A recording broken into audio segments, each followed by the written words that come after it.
On this week's episode of Devil's Trap Podcast, what's on Angel Radio? Oh, Hale, no. We've got superpowered dicks touching down. Let's do this.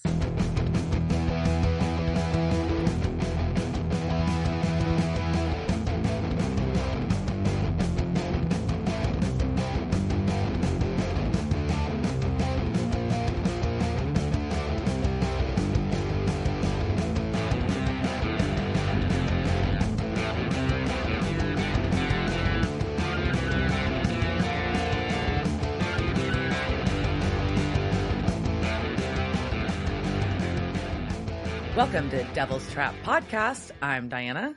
And I'm Liz. And today we're going to talk Season 9, Episode 1. I think I'm going to like it here. Because we're back. We are back after a vacation of something. I don't know. It's hard to take a vacation from stuff. Yeah. Well, do you want to talk about what you've been up to, Liz? Or I can talk about my little family trip. Well, talk about, I don't know, talk about your vacay. I went to Hot Springs, Arkansas with my family, and we took a boat out on the prettiest lake I've ever been to, which is Lake Ouachita, because you can see through the water. Really, it's like the water's really clear and it's just a pretty lake. And then we went to the town and I did a traditional bathhouse experience on Bathhouse Row, which was neat. And it's interesting that the bathhouses are managed by the National Park Service. And we went to the Gangster Museum, which I thought was fucking lame while we were there. And it could have been way better done. I'm just saying we could set this. We could rearrange it. Gangsters are in there? Well, But I'll say my caveat is as much shit as we talked during and after this, because it's like a guided tour of a museum. It's not like, anyways. I have referenced things I learned at that fucking museum multiple times since then. So you're like, fuck, it's kind of lame still, but I kind of I guess it was kind of good. I guess I learned something. Jeez, thanks, Gangster Museum. I know, but it was Al Capone actually spent a lot of time in Hot Springs, and a lot of the bootleggers were there, and Bonnie and Clyde went through there. Like a lot of the major I'm blanking all the names. Where I also learned that I didn't realize how many rappers use old gangster names, and I mean I kind of knew they did, but some of the names I didn't realize were old gangster names, and I learned that. It was kind of and then they have a little section on baseball because apparently spring training used to take place in Hot Springs. I don't know. What does that have to do with gangsters? The gangsters were into bootlegging and there was a casino gambling and horse racing. So gangsters basically ran Hot Springs. But what does the baseball have to do with the gangsters? Put that in a baseball museum, not in the gangster museum. It was one room out of 5, so I'll let them have it. But anyway, so yeah, it was kind of neat. So that was neat. Hot Springs, the drive up there is lovely. It's a lovely city, and I don't know if I'd go out of my way to visit on a second time, but it was nice to see once. No, we would. She would totally go out of her way to visit a second time. Hot Springs is awesome. Of course. Yay, Hot Springs. We love all our Hot Springs listeners, whoever you are. Of course. No, it was lovely. It was beautiful. I'm glad I went. I just don't feel like I missed anything big is my point, I guess, that I need to revisit. We stopped at the Crater of Diamonds Park on the way up there and dug in the dirt for an hour to find some chunks of jasper and volcanic rock and no diamonds. Sounds like a fun way to spend your time. People find diamonds. There was a dude there. There's people that had full setups. They spend all day there. And this guy had a shirt that says Crater Head, and apparently has found over 300 small diamonds himself there or something stupid. Alrighty then. Yeah, it's a thing. Cool. But yeah, so no, we had a lovely little getaway on some beautiful mountainous terrain. Oh, and we went to the gardens, which are stunning there. The Galvin Gardens are so fucking beautiful. Really well maintained. The University of Arkansas Architecture Department actually maintains them and designs them. So there's really famous chapel there. A lot of people get married and it's beautiful. But then there's really cool tree house and just There's peacocks free roaming. Ah! It was neat. That was my peacock sound. That was your peacock sound. I appreciate that. But there's a lot of spiders. By my mom's house, like where the peacocks are, like you just be there and you hear, ah! And you're like, who's getting murdered? And then you're like, oh, it's a fucking bird. Yeah, there's one in one neighborhood over from me. They've got free roaming peacocks too. Free roaming peacocks. That's my main story. I feel like I've been very, very, very, very, very busy, and that's all I'm gonna go touch on for now because I don't know what else I've been doing. I just know I've been busy. All right, cool. Yeah. So what's up with you, Liz? I just moved into a new house, and that has been exhausting as per usual. And I will once again make this declaration that I will never, ever, ever, ever, ever move again during a Texas summer. I promise that. I solemnly swear. Yeah. Because it sucks. It is so fucking hot right now. And I have a pool that I can't use. So I can just like be hot and stare at the pool and be mad. Yeah. And, you know, I mean, at least I'm on my way to like today's wildlife count has been 2. I've seen 1 fox and 1 deer. And that may have been because I had some stale nuts that I had when I was unpacking, and I said, I'm going to throw these behind my house and see what happens. And what happens is I get a fox. So foxes, like, I think that was pistachios. Noted. So hopefully, bougie fox. Hopefully and the deer was eating it too. So I think there was pistachios and maybe some sunflower seeds. Okay. So hopefully they're not, you know, neither of those things kill them. But so that's what's going on here, and I'm about to get. I'm having all these new experiences that I never wanted to have. So, you know, like redesigning a house and all those things that I just wanted to be a renter. So nice. Aside, no decisions to make. I don't want to make decisions. It's like, and I've hired somebody to help me with this process because I don't know what I'm doing. I don't want to screw things up.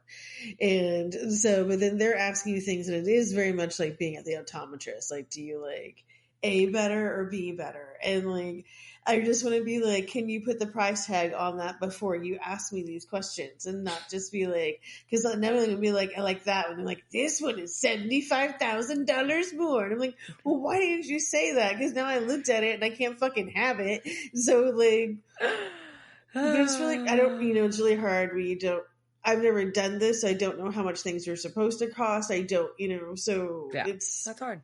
I'm just trying to be responsible, and I don't, you know. But I'm sure they're just like, she doesn't know what the fuck she's doing. Nah. So hopefully my partners are good. And so that is, and you know, and also just because I have moved from a 2,400 square foot house into an 850 square foot space, I am making some adjustments. And so the unpacking situation here has been a lot of, okay, what's in this box? Do you need what's in this box? Because this box goes somewhere else, and then box just goes outside. And there's a lot of boxes that need to go in garages that are just sitting on my porch because I'm kind of out in the middle of nowhere, and I can just leave things on my porch now. But if someone wants to come steal the kitchen shit off my porch, so like I don't think you can pawn that. I don't think you can. No, but I'm pretty sure my neighborhood association, if they saw that I had boxes on my porch, would like come shoot me. Yeah, they would be mad. There would be a citation. There would definitely be a citation. I am definitely already breaking some rules, but if they don't see what they don't see can't hurt them. Well, that too. I assume there's also a little bit of move-in grace. Oh, I'm sure, but nobody can see up here, so I need to get I'm making too many decisions, and my brain is getting overwhelmed, and it's hard for me to like pull triggers on things. It's not a gun reference. That's just I need to get a dolly to move stuff in between these different, you know, because I'm like, yeah, I have things like the movers, I asked them to like separate, like, oh, this can go into this space, this can go. None of the things are in the spaces that I wanted them to be. This is a very large place, and I guess so. I need like dollies. But like, do I need a dolly or do I need a cart? And what, or do I need both? Like, what do I just need like this? This cart's like $40 and it's an Academy, or they have like this like actual dolly cart that can hold weight. That actually like is not meant for pulling like soccer gear around, but that's actually for moving shit. So I can't like I can't make any more decisions. So I just sit here and like at least like so the things are still sitting on my porch. Noted. Well, yeah, so as long as it's not stuff that'll melt, you'll be fine. I think it'll be fine.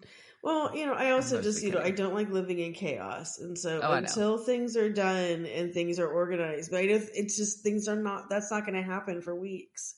Yeah, and it's just a terrifying thought that I just have to like suffer through this. Yeah, that's a lot. I know, my struggles are real. Okay, so that is enough of Liz whining about her new exciting and wonderful life that everybody would be envious to have. So, okay, we are talking about I Think I'm Gonna Like It Here, which is a song from Annie. It is. That the orphan sings when she gets brought into the billionaire's house, and we'll leave the Annie commentary for another day. This was, however, episode 1, season 9, and first aired October 8th, 2013. It was shot second just because of scheduling, but it did air first.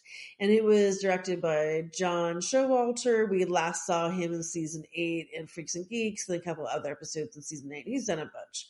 Yeah. And this was written by Jeremy Carver, who of course did the season opener and the season closer of last season. So fitting that he comes in on this one. So, and just kind of supernatural news. So there's not a ton going on. There is Jared Padalecki did say that there's likely going to be a reboot of Supernatural. They're probably coming up on the time that they were talking about wanting to do it, like about 5 years since the last one, but something more along the lines of what they did for Gilmore Girls. So like a 4 or 5 episode little streaming thing on like Netflix or Amazon, which would make sense for Jensen if they just went with Amazon.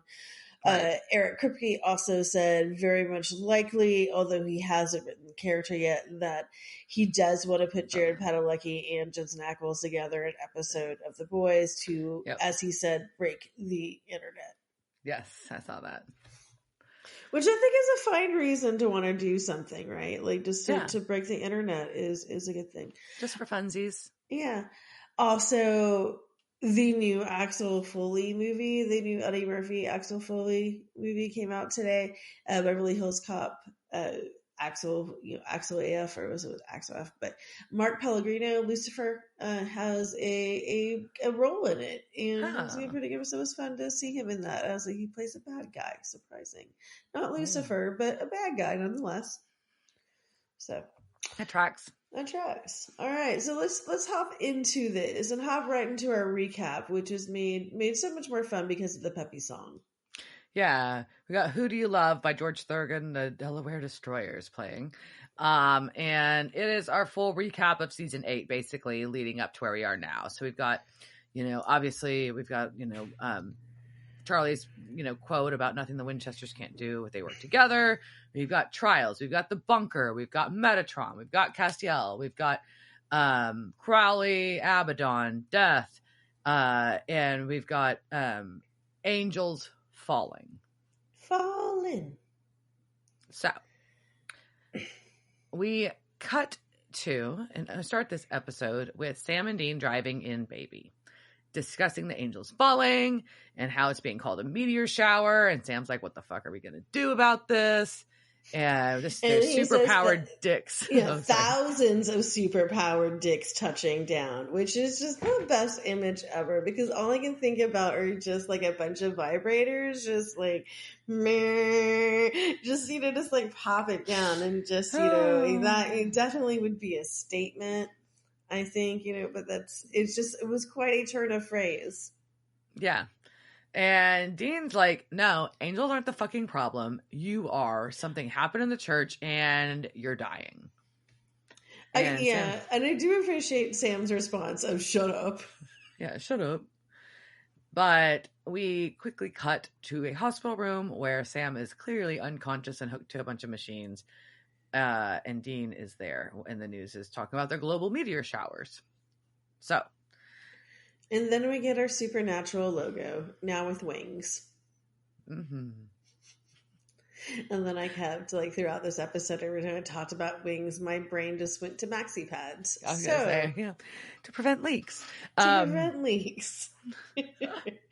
Well, maybe leaking of your grace. That's why they had to put the wings. If he only had wings, maybe his grace would have stayed in his neck. All right. So Dean is looking at pics of Sammy's brains. And the doctor's like, yeah, there's internal burns affecting all the organs.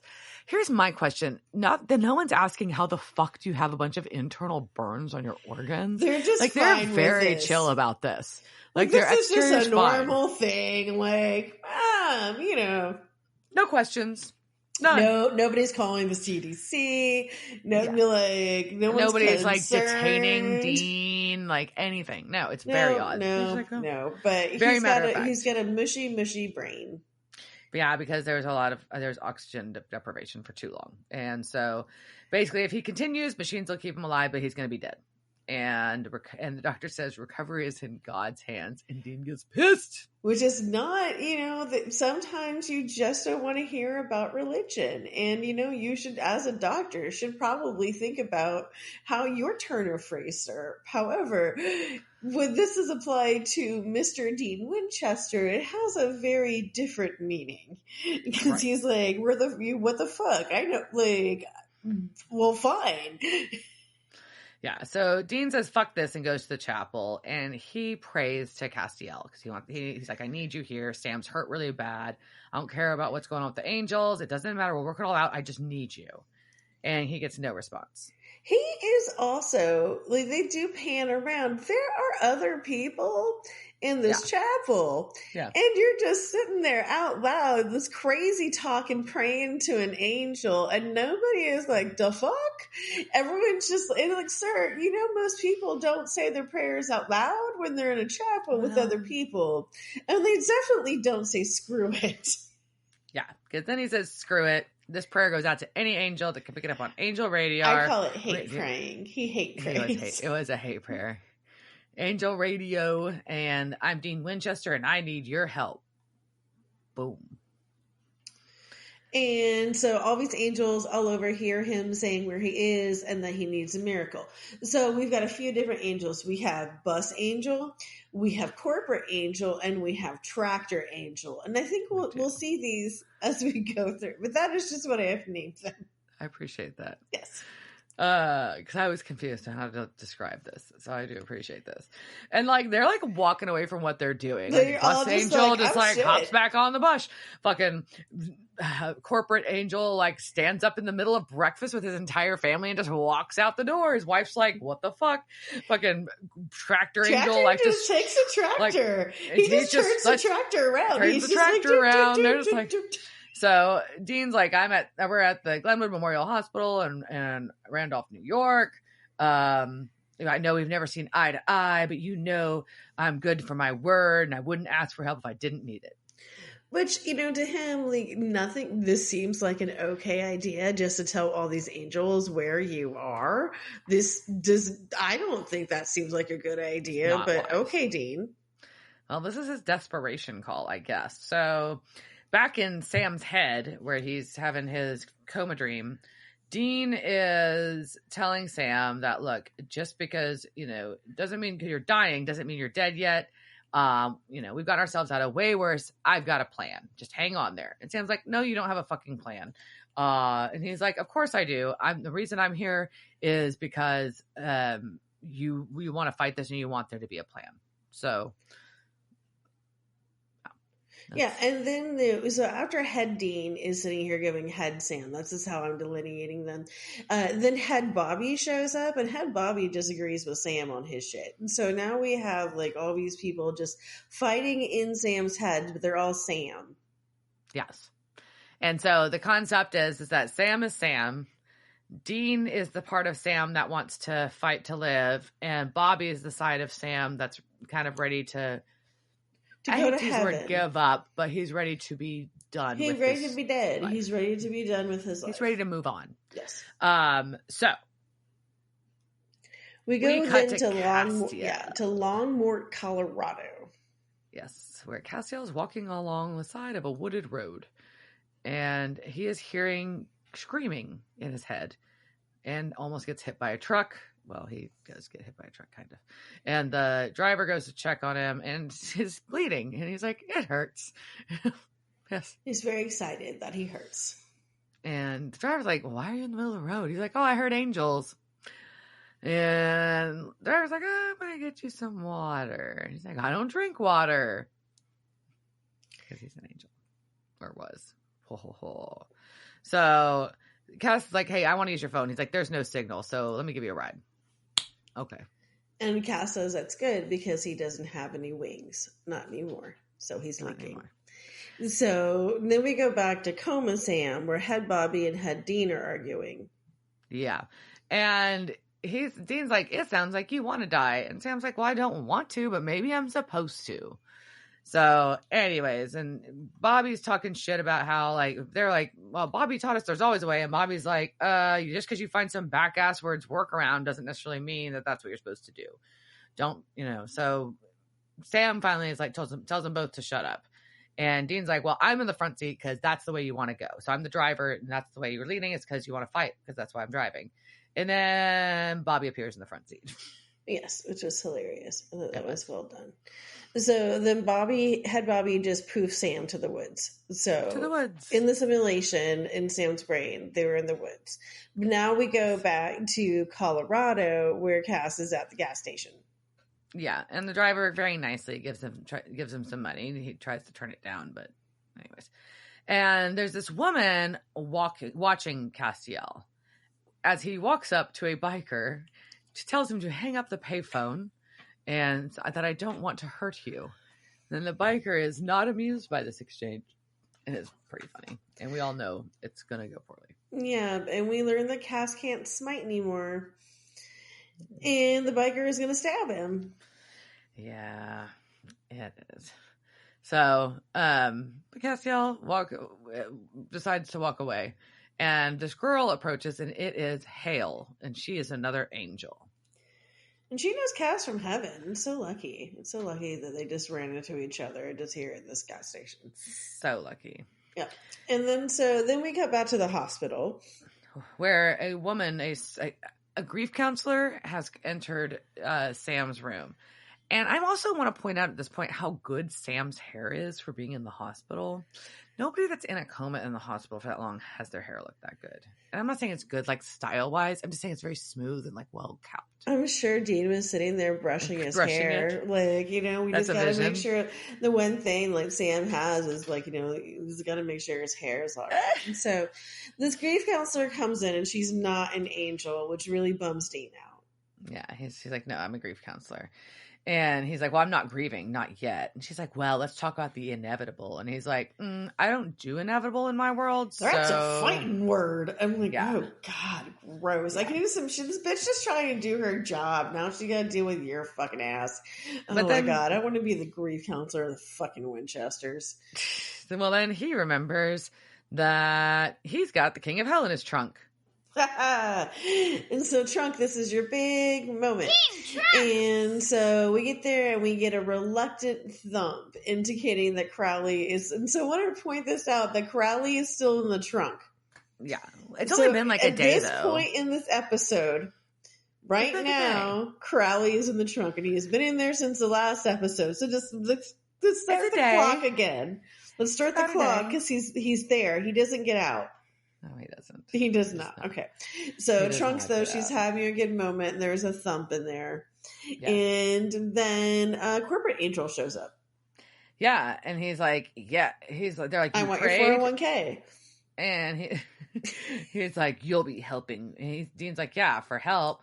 He's like, you'll be helping me. Where's Castiel? Blah. And so he's like threatening Dean. It's real. They want Cass. That's the long and short of it is. And they're about to start fighting and then the angel repeatedly slams Dean's face into Trunk and is going to stab him. But Bus Angel appears. Bus Angel does, and he's just like, this young man wants our assistant. We are creatures of compassion. Which I think if you know anything about angels, like this should immediately make all your alarms go. So, and then kind of get in this thing where it's like, I'll tell you my name when you put down your blade, and then they fight. For the record, I called it Family Angel and Bus Angel in my notes for comparison as opposed to Corporate Angel and Bus Angel, but close enough. Yeah, I think so. I think it was Farmer Angel was the other one, but you know, I'm just glad that we had the same approach. Okay. But yeah, so they don't want the Bus Angel and Corporate Angel are like, fuck this, and they start fighting. Yep, and then Dean stabs a Corporate Angel with an angel blade, but then Bus Angel collapses. He does, because he's kind of injured. And back in Colorado, Hale is talking to Cass and like, trying to ask how angels fell, and he's like, I don't know, but my grace is gone, but I can still hear angel radio. Yeah, and she's like, yeah. So he's like, I can hear angel radio. I mean, this is, we've been talking about angel radio a lot on this episode, like, and I'm just wondering what's on angel radio. So it's time for a quiz, and we're going to find out, Diana, what's on angel radio. A game where I make up things. So what we're going to do is I'm going to give you lyrics to songs about angels, and then you've got to guess what song it is and who did it. To be fair, I only did ones that I actually knew. So theoretically, you should also know these songs as well. Likely. But sure. We'll see. We'll see how it goes. And then I have some extra tips, maybe, if you can't get it off the lyrics. But so what's on angel radio? First one. Fly away from here, from this dark, cold hotel room, and the endlessness that you fear. Oh, I don't know. See a hint? Yeah. It is about the heroin overdose of Jonathan Melvoin, the keyboard player for Smashing Pumpkins. I'm going to guess it's a song by Smashing Pumpkins. No, I'll give you one more hint. I played it on a keyboard for the show last season. Oh no. She makes you cry about dogs and kittens. Is it the Sarah McLachlan song? Yes, it is Angel by Sarah McLachlan. Okay. Sorry. You're touching in Diana's weak point. I don't know who sang or did anything. I'm like, I don't know band members. We'll see. Like, these are all really big songs. Okay, number 2. Okay. You must be an angel. I can see it in your eyes, full of wonder and surprise. And just now, I realize.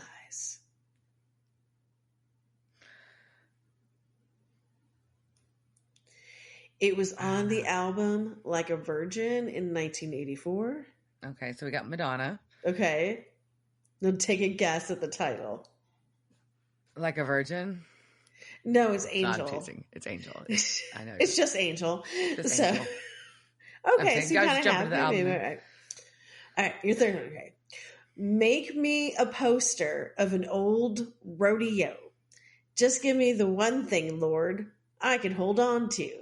To believe in this living is just a hard way to go.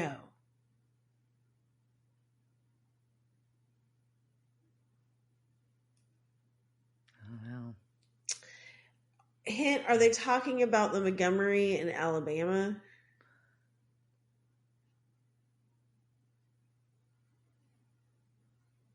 I don't know. So you have an angel. You're talking about the town Montgomery. Could it be an angel from Montgomery? Oh. I don't know who does By that. Susan Tedeschi. Sure. I wish I was made Dave play these on guitar for you. Okay. This next one. Baby, you're my angel. Come and save me tonight. You're my angel. Come and make it all right. Oh. The song was on Rock Band 4 and Rock Band VR. Oh, man. I feel like I should know this one. In this video, I thought it was the one where the lead singer put his daughter in it, but it wasn't. But it just came out around that time. And it was also out in the 90s.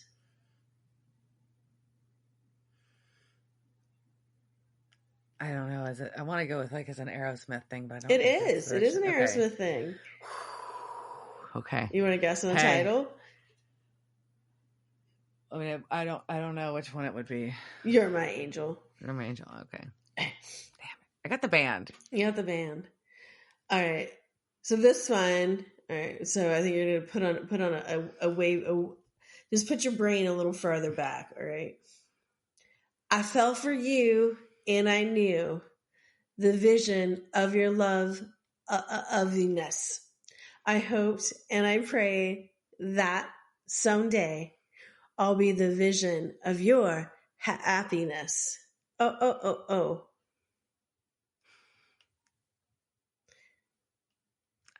The angels in this episode are these now. They made a pun there. They're earth angels. Oh. Earth angels. Yeah. It's about the penguins. All right. You're almost through. You're almost through. All right. Those soft, fuzzy sweaters, too magical to touch. To see her in that negligee is just really too much. My blood runs cold. Yeah, my memory has just been sold. Dun, dun, dun, dun, dun, dun, dun. I don't know on that one. My angel is their centerfold. Oh. Is it Giles? Jay Giles? Jill Giles? I'm going to say their band. Blood runs cold. My memory is just... All right. You have two more. All right. Okay. There'll be no strings to bind your hands. Not if my love can't bind your heart, and there's no need to take a stand. For it was I who choose to start. I see no need to take me home. I'm old enough to face the dawn. Which sounds like a vampire song, right? It does. This sounds very like some like S&M vampire shit. Just touch my cheek before you leave me. Baby. Just call me. And that would be Angel of the Morning by Ms. Juice Newton. I don't know that one. And we're going to put a playlist of this out. And so Diana can learn all these. Yeah, all right. That one. Your last one. Stand up strong. Feel the pain. Love and death don't mean a thing. This is an A spelled right. Thang. Okay. Thang. Okay. Huh. I know that one, and I can't place it at all, and I feel like I should. When the Angels sang by Social Distortion. That's what it is. Damn it. I knew that one. Oh. All right, we have found Diana's game show nemesis. Woo! Yeah. Oh, yeah. Which is weird because as a major consumer of music. Right. Yeah, I thought you would do well at this. Oh, no. Terrible. Yeah, honestly, like we had enough of a break that we could have done a musical version of this. I actually had this ready when I was at your house in Dallas, but I didn't. I was like, I really wanted to give Babe a break too. We've all been working so hard, and we needed some time off to. That's okay. To have mental faculties. It's important. It's important. Sometimes you just got to go sit in a bath town. Apparently, it's a short. Well, and it's a short week. Like while we're recording, it's a holiday week. Yeah, tomorrow is the 4th of July, and I had to go buy a hot dog because somebody in Diana's neighborhood is making shirts. You look like the 4th of July. It makes me want a hot dog real bad. So then I had to buy a hot dog. It felt really bad. I was at the store, like you'd see like all the hot dogs had just been like taken out, and the woman was trying to like stack them up. And I'm like in small town Texas. I'm like, I want those organic grass fed ones. Don't worry, nobody's in a rush to get those here. It's just me. Make sure they're not out of date because nobody buys these. Yeah. And then like the hot dog bun like section of the grocery store was just decimated. There was like 4 like packets, and I was like, I don't want your short hot dog buns anyways. I want the hoagie rolls because then they also fit all the sausage. Right. Oh, yeah. Anyways, okay. No, but it was the shortest, longest week ever. It felt like those 5 days definitely felt like they were crammed into 3. But so. All right. Back to angels circling, looking for their vessels, which is just disturbing to think about. So dark. So are they like ghosties, just like, and are they just like going around? Like, where are they trying to find their vessels? Or just like, hey, you want to be touched by an angel? Like, how is this happening? I don't know. It's weird. I don't know how this is there like, how there's like J date? Is there going to be like A date so that they can like find their vessels, like find someone who really wants to be in touch with an angel? I know I keep trying to make that pun work, but anyways. Okay. So Castiel tells Hale. Her name sounds like someone really Southern saying hell. It means like angel. It means like angel of grace or something like that. Yeah. So, anyways, but he's like, yeah, I don't have my grace anymore, but I'm hearing these angels. And by the way, he's like, well, you don't have anything to be afraid of because here you've got an opportunity to do what you want to do, not just what you've been told. And she's like, I don't know what I want to do. Tell me, Mr. Castiel, what could there be for an angel like me to do? She can go visit the place she built. I built a place once. It was grand in a canyon. They called it the Grand Canyon. And I built it. What? Oh. So Castiel is just like, yeah, we can take a road trip to see the fucking Grand Canyon. Why the fuck not? Where Sam once rode a farting donkey. Yes. A mule. I don't remember. Was it a mule or a donkey? This is where the emails will come flying in. All right. So we go back to Dean. And him and the bus angel he's got the bus angel and a ring of burning holy oil in a warehouse. Because of course he found a warehouse. I bet he found a dolly. Like, I don't think he like carried the dead weight of Ezekiel. I bet he picked a dolly out to carry him over. You don't need an industrial dolly for your life. You need a good quality. You don't need the $40 one from Academy. You need a $100 dolly, straight up a traditional dolly, but the traditional dolly that also converts into the flat cart when you need it. Yes. That's what you need. Probably about $100. But yeah, what I'm saying is that Dean must have put like the angel keys, but that's just like dead weight, right? Like, how did he get him in this circle? So, but Dean is just like, he's just fucking desperate. And so who knows how he got him there? Yeah. But he definitely found a warehouse and he had his holy oil ready to go. His artisanal oil was there. He's ready. And Ezekiel is our angel's name. And he's like, look, angels are hunting you and Castiel. There's more on their way. And you're desperate. So I believe in your mission. But I was hurt when I fell. And I am offering to help you. Yeah.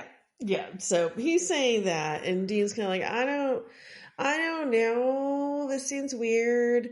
And, and Ezekiel's, but I was hurt and you can have what little strength I have left, which I don't know. It sounds like the greatest of a bargain, but we're going to go cut from that back to the woods. Yeah. Back in Sam's coma brain, and Sam and Bobby are there, and Sam's like, no, I really do want to fight. And Bobby's like, there's nothing to fight. This is it. It's time to die. You've saved people. You've saved the fucking world. You've made enough sacrifices. You're leaving a legacy. You're good. You are good. You can let it go. Which is interesting if you think that this is Sam. This is Bobby. Head Bobby is really Sam. Yeah. So Sam at this point in his consciousness is saying, I think I have like I've done a fuck ton, and that's enough. Yeah. Well, Dean gets Ezekiel into the hospital room, and he's like, hey, Dean's like, can you still cure him after your fall? Ezekiel's like, I think I can, but Sam's real fucking weak. But Castiel calls and interrupts them. And Cass is like, by the way, Metatron tricked me. It wasn't a trial. It was a spell. And Dean's like, yeah, we know. By the way, Castiel is dying, or Sam is dying. You need to fucking get here. I've been trying to get a hold of you. And he's like, well, I don't have any grace anymore. I'm disgraceful. Disgraceful? Yes. I'm disgraced. And Castiel's glad that Ezekiel's there because he is a good soldier. And Dean's like, look, the angels are fucking pissed and they're looking for you. He's like, not all. Some just need direction because they're lost. I met one of those already. And Dean's like, well, helping an angel is how you got into this mess. So maybe it's time you look out for yourself and don't trust anybody. Don't trust anybody. And Cass is just like, I'm going to trust everybody. Hooray. And he's like, go to the fucking bunker alone. Do not trust anybody. And Cass is like, that's fine. Then the entire hospital shakes. Oh, and there's an earthquake. And Ezekiel's like, yeah, it's an angel is trying to find a vessel. And so like, is this what happens every time an angel tries to find a vessel? That like the graphic, everybody would be like noticing there's like an earthquake happening. And so what's he doing? Is he just like flying around being like, shaking buildings? Yeah. And I'd be like, no, you're shaking me. That's rude. That's probably, maybe that's why you can't get a vessel. I don't know. Be nicer. Yeah. So Dean's like, we can't move Sam. We can't get out of here. So I'm going to use the dry erase marker from the hospital room to dry sigils all over. Yeah. So just like I was talking about putting the things on my wall to like make it a dry erase board paint, like maybe the hospital should have done that first. I don't think they did that.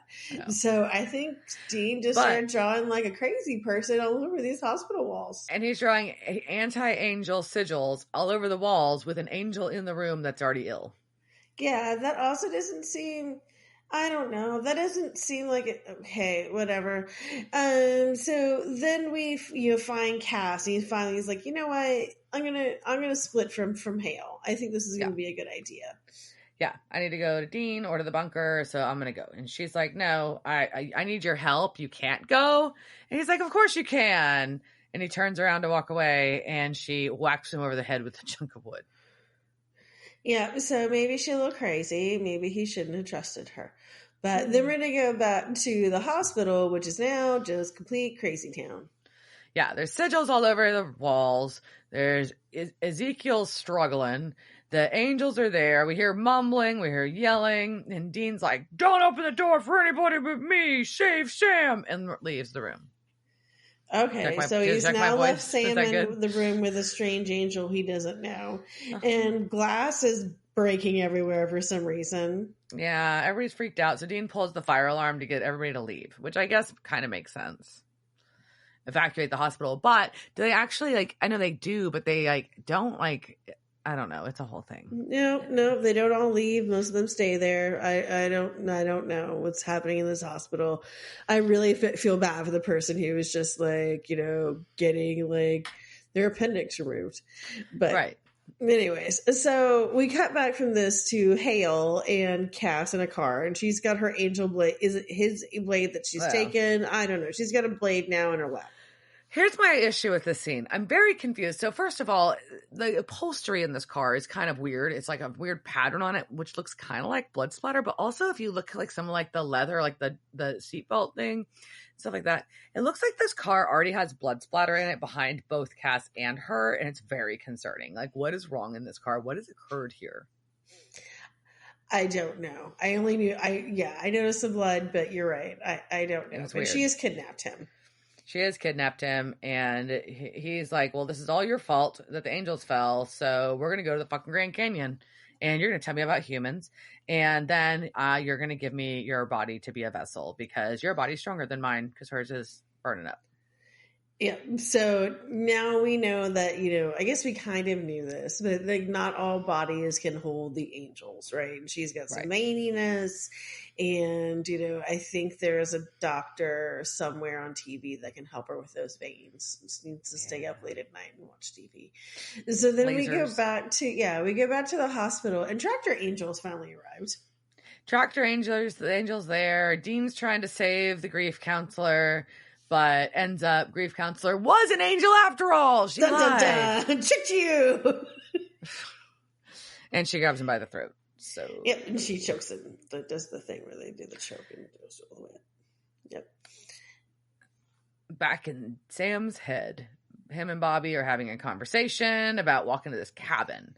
Bobby's like, look, everything inside the cabin's there to help you on your way, and I'll be waiting for you with a couple cold ones. And Dean shows up and stabs because alcoholism is not cured after, Sam still wants beer. Can you get drunk in heaven? Ash had beers, so yeah. I mean, there's can you bars get up drunk, there. I don't know. Drinking? How do you know you're really getting drunk on Earth? Everything is just perception. That's just what the simulation wants to make you feel. I don't know.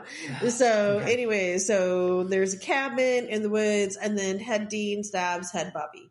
Yeah, and Sam is asks if Dean's insane, and Dean's like, no, Bobby was the part of you that wants to die. I'm the part that wants to fight, so that part had to go. Boom. And Sam's like, fuck this. Yeah, and Sam's like, fuck this. This is stupid. And Dean's like, no, you need to have a fight. And he tries to punch Sam. Anyways. And Sam's like, look, you might not like her except, but I need to go see what's in that house. Poof. Bye-bye. Go away. That's it. And we go back in the hospital. Brill Dean is getting just drug on the floor, and he's just unconscious. Fucked up. He's gotten his ass kicked. And he's got his ass kicked throughout this day now, if you think about it. Because first he got his face smashed into the back of look at the concussions, man. Just oh my God. How can he remember what any of these phone numbers are? So anyways, the angels are then now threatening Sam as well. So they're like, look, we need Cass, or we're gonna kill Sam, whatever. Yeah, they're gonna skin him or something. Yeah, it's gross. And skin him, eat him, whatever they're gonna do. And they're just beating the fuck out of Dean for not. They're gonna unleash 1,000 little dicks on him. As they're just shit talking. It's Dean's shit talking, and they just keep threatening. Oh, yeah, and he gets kicked in the face. He does. It looks very painful. Sam has entered the cabin. It's very cozy. And death is by the fire. Yay, death! Yay, death. Back in Sam's hospital room, though, our Tractor Angel's got a fire axe. He does, and he is aggressively trying to get into this room. And while the grief counselor just keeps beating the shit out of Dean. And he's like, if I've got one question. If heaven's locked, where do you go when I do this? And he has drawn the angel blaster sigil in his blood on the floor, and he slaps his hand on it, and it lights up, and they disappear. And it is a very good question. Where the fuck do they go? We don't know. They just go away. They go. They poof away. And back in the room, though, Sam is in crisis. He is crashing, as I think they say on the medical shows. He is coding. Oh, there you go. As they also say on the medical shows. They do. And Ezekiel's like, oh, I'm weaker than I thought. Maybe I can't do this. I'm so sorry. Might be too late. There's not a good way to save his life now. And Dean's like, well, there's not a good way. What's the bad way? Well. And basically, Ezekiel has to possess Sam. Possession. And then Ezekiel just turns off the monitors because now nobody's just working in this hospital. There's just been people beating each other up, and they're everything is. But Dean's just they've all been evacuated due to the fire alarm. I don't. Yeah, sure. So Dean wants to know how bad it is. So Ezekiel's like, I'm going to create a telepathic line by foreheading, so you can see foreheading touching you. Sam's forehead and you, and then you can doing see how bad it is. The multi-hand boop. It's a boop connect. The boop with the K, because it's kinetic. So the boop connect. So Death is talking to Sam, and he's like, "Look, I had to come myself when I heard it was you." And Sam's like, yeah, I'm sure you get off on this. He's like, yeah, but not in the way you think. It's an honor to collect Sam Winchester. Question. This just occurred to me. Do you think this is actually death or just Sam Winchester's mind of death collecting him? Like, this isn't the actual Reaper death. It's just Sam's brain. Will we ever know? Will we ever know? I don't know. I want to think it's death because I like death. Yes, I love death, but anyways. And Sam's like, I need to know that if I go with you, you promise that I won't, I actually stay dead this time. I'm not going to come back again. No reversey, no takesy backsies. No takesy backsies. And Death's like, yeah, no, I can promise that. But... And he also says, and nobody, it's, a very Sam thing to say is nobody else can get hurt because of me.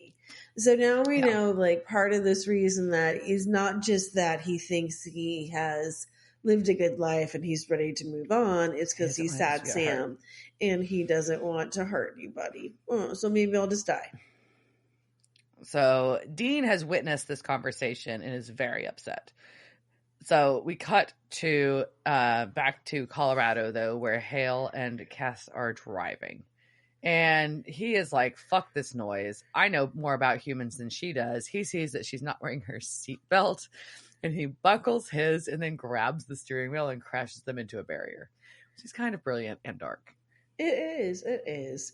So the car is crashed, and then we go back to Dean and Zeke, because Ezekiel is too long to type, and it's just like, hey, how would it work? And it's like, I heal him, I heal me, and then when he's healed, I just leave. Bing, bam, boom. It's just so easy. Let's just do this. This sounds great, right? And Dean's like, well, I can't say yes for him. And Sam wouldn't say yes to Ezekiel, but Sam would say yes to Dean. See, we've got a way to make this happen, buddy.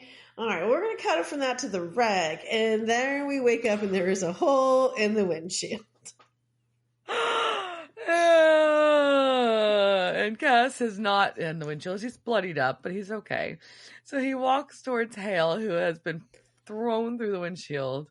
And he's got the angel blade now. And he's like, look, I want to help, not hurt. And she has glass shards in her head that practically make a halo of her face.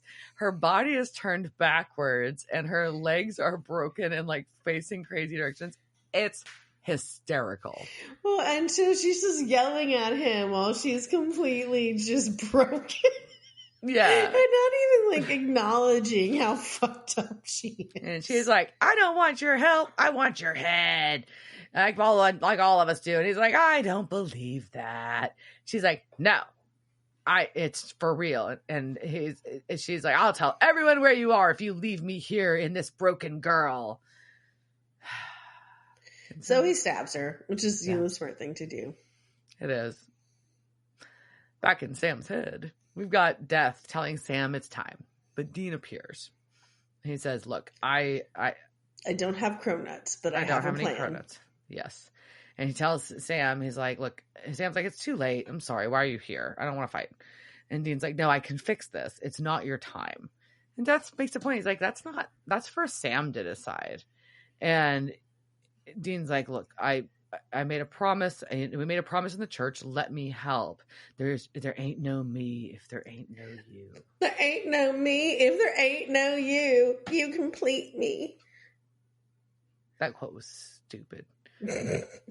Well, and then Sam asked what's him to do, and so he just says yes. Sam said yes. He said yes. Didn't say to what. He just said yes. Okay, that's just weird. And then he morphs into Zeke, and that's just great. And so we wake up, we're at the hospital, and now we have Zeke just being not Angel Zeke, just bus dude. Just bus dude. And him and the doctor are both very confused. So Dean and Sam are walking. Well, Sam Ezekiel, S-E, as I. Yeah, I'm sure there's a word for this that I didn't look up. Sam Zeke Sam. Yeah, Zemekiel? I don't know. Yeah, anyways. So Zeke is talking, but so in Sam Jared Padalecki being Zeke in Sam's body. Because that's Sam. Yeah. And He's just like, there's much work to be done. This is not good. And whatever. When he wakes up, ridiculous. When Sam wakes up, he won't feel me, and he won't know I'm in there. And Dean's like, well, he'll have to understand, what's he going to need to understand about being possessed by an angel? And he's like, well, he has to accept it because he can eject me at any time, especially while I'm weak. And if he does that, he'll die. So, you just can't tell him. You got to keep it a secret because if he knows, he'll die. Yeah. It's his angelic pacemaker. I did appreciate that, is what Dean calls it. And of course, then Ezekiel just gently, kindly, so generously offers to just make them both forget about it all. Yeah, and I'll just wipe your mind. He won't even know. He won't even remember. It's all cool and kosher. Just chill out, man. Not cool. So we got Cass in a laundromat, and he's got quarters. He does have quarters. And he strips down to his underwear in the laundromat. He's a boxer man. He has a white boxer. That's bold. That means he doesn't shit, so I mean, he can wear white boxers, I guess. And he puts everything except for his boots and his white boxers in the laundry. And as he's about to put those quarters in to start that puppy, he notices the vending machine. And I did appreciate the candy in this vending machine. And it's like the Big Cat is like the version of a Kit Kat, Whizzers instead of Twizzlers. I was pretty amused by like the candy selection. And he looks at the vending machine, then he looks at the unattended basket of clothes, then he looks back at the vending machine, and then he walks out in cargo pants, a button-down shirt, a hoodie with a bottle of water. And now we have Hoodie Cass. Hoodie Cass. So now Sam and Dean are driving in Baby, and it's Sam. Yeah, it's actually Sam. And he wakes up, Dean's like, oh my God, how are you feeling? You've been sleeping for a day since the sky was spitting angels. What do you remember? He's like, I was in the church. I felt like crap. Their angels are falling, and that's all I got. And Sam's like, wait, you've been just like driving around for like a whole day with me, like unconscious? What the fuck has been going on? That's weird. He's like, oh, I stopped, let tourists take pictures, but whatever. Ha ha ha. I meant what I said at the church, though. You're capable of anything. Which would be really weird if he was just driving around with an unconscious person like in his car all day. Yeah, that's a creepy thing to do. But he doesn't tell Sam what's really going on, and so or that Sam was hurt at all. Nothing. We are back to Dean line 2. Elusive Dean. Which always how does this man not fucking learn? Anyways. Why do you have to keep creating this tension and drama in your series? God. Yeah, I know. So, anyway, Sam says, though, we got work to do. Which I should have just quizzed you on what episodes that was in. Because it was in a bunch of them. So, all right. So, before we get to final thoughts on this, you want to give us some casting notes? Casting couch. It's the casting couch. Were they on that show that time with that guy? La la la la la la la la la la la. Yeah, I've got a few. So our Dr. Lewis, who was our doctor that said it's in God's hands, was Kwesi Amaya. And he's been in episodes, quite a lot of episodes. He's been in a bunch of stuff. Episodes of Stargate, Twilight Zone, Dead Like Me, Smallville multiple times, True Calling, Battlestar Galactica multiple times, Criminal Minds, L Word, Fringe, Once Upon a Time, iZombie, Bates Motel, Lucifer, X-Files, Riverdale multiple times, Van Helsing, Magicians, Batwoman, Charmed, and more. He had bit parts in the films The Sixth Day, Miracle, yes, the hockey one, Blade Trinity, Capote, Scary Movie 4, Man of Steel, and 50 Shades Freed, and has done quite a few Hallmark Christmas movies as well. Hale was played by Gracie Gillum, and she was Bee in the film Fright Night, April Young in Vampire Diaries. She was April. And Mandy in Scream Queens, a few episodes, which I liked. Sergeant Lily Mueller in Z Nation as a ongoing character as well. Ezekiel is played by Tamo Pennicat.